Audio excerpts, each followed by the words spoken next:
Roma getting that point in Turin. Obviously, we continue to see the Italian or Serie A be a wide open league. I don't believe there's anybody that's perfect on the campaign. I believe everybody's given up points so far, 3 matches into the season. But Roma snatching a point in Turin, how important is that for their quest?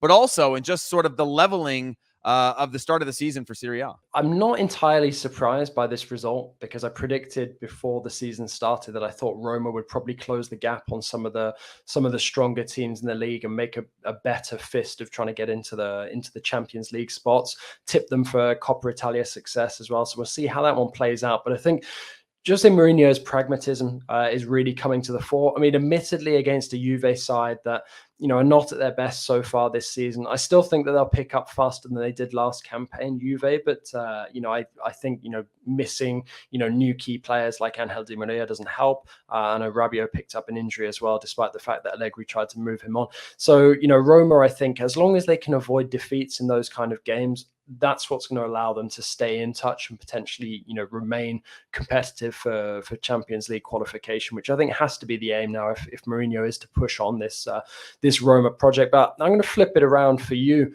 I mean, do you think that Juve are in danger, this season, because we've seen Allegri try to make some moves, freshen up this squad a bit. He's been unable to so far. Paredes hasn't arrived from PSG. They tried to move on Rabiot. He's still stuck with him there.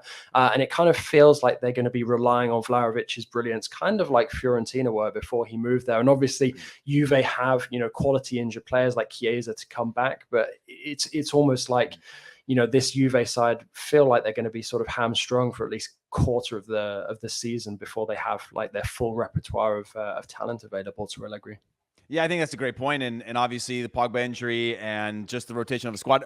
And maybe it's just me looking into it too much, but it feels like Juventus have sort of settled into being a team that competes for a Scudetto. Not that the team, if you look at the rosters past, they were way out in front of everybody, right? In terms of the quality they had in every position, the depth in every position.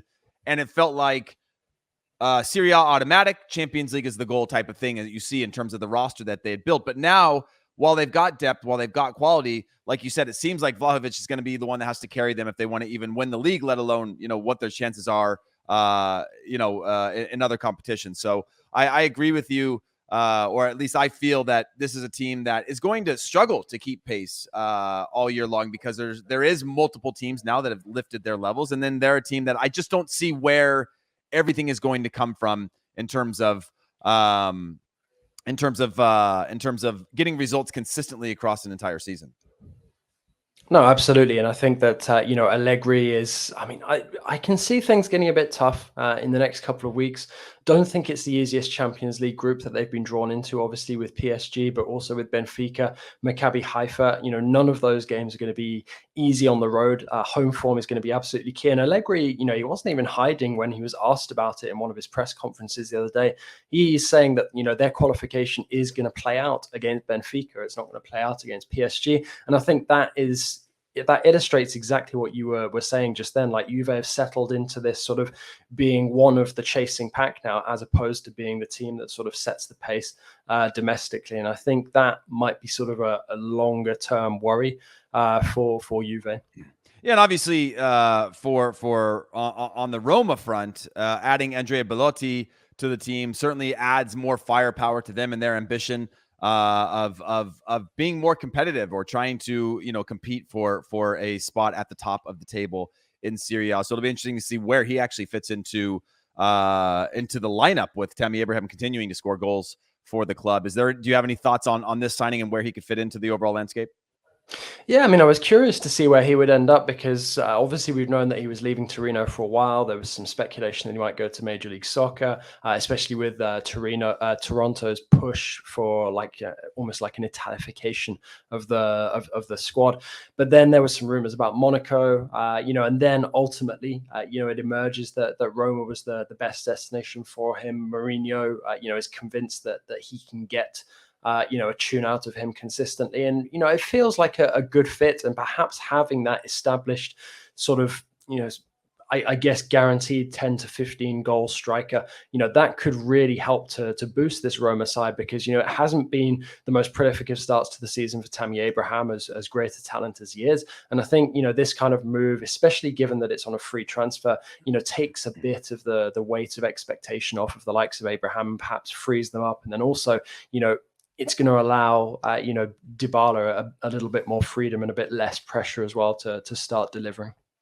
Well, as a reminder for anybody that's listening to this in audio form, we are recording this at 11 a.m. Eastern time on a Sunday. So there are still matches to be played, including the Spurs Forest match. We've got Barcelona and Real Madrid still to be played. And then in the Italian league, Atalanta and Napoli still looking to kick off their matches. So if you don't hear about it, it's because of the time in which we are recording this podcast. Now, JJ, let's talk about the Haaland hat trick. I mean, unbelievable turnaround. I was, from an American standpoint, all I was watching is Chris Richards getting put in the 56th minute, being up 2-1, and then all of a sudden it all crumbling and saying this is definitely going to fall on us. But in terms of his output, right, and the fact that you're now playing with a traditional or true number 9, whatever he is, he's a machine, but like a different type of striker within Manchester City, now finding their way back into it from 2-0 down to coming back and through a Haaland hat trick. Unbelievable performance from him, and starting to see that form continue to increase. Do you think that we're seeing just the beginnings of what Manchester City could be with him up top? Yeah, absolutely. I mean, I think it was inevitable at some point that there would be this kind of introduction to Premier League life for Erling Haaland. It didn't really surprise me that it came about sort of in the way that it did. Palace sort of falling foul to something similar to that happened, to Villa at the end of last season when City, sewed up the title. A team goes to Manchester, takes a surprise 2-goal lead, and then it all kind of falls away, because at the end of the day, City, they're almost like the best team in the game. When they get into that kind of situation, 2-0 is such a dangerous lead for teams like your Villas, like your Palaces, when you're against a team like City, because when they turn it on, they can just suddenly blow you away. And I think now you've added Haaland to that mix, and it's crazy. I mean, the only thing that I guess I do wonder is sort of how Haaland, places City sort of in terms of like the bigger picture of the season. Is he the player that sort of gets them that little bit further? We saw them fall just short in the Champions League last season. Is Haaland the guy that sort of bridges that gap that they've needed to fill, in order to get the Champions League success that they crave? And, it certainly seems like it's going to be the beginning of a fruitful relationship for him, City and Guardiola. But, is Pep going to perhaps tinker, I don't know, maybe try and turn Haaland into some marauding defensive box-to-box midfielder because he's got those cyborg-like qualities? No, I'm joking about that. But I do think that Haaland really does have the potential to really make City, this complete machine that we've kind of thought they were for the last couple of seasons, and then being proved wrong sort of at the business end of like the Champions League in particular. I don't know how you feel about Haaland sort of completing that vision for this Guardiola City side.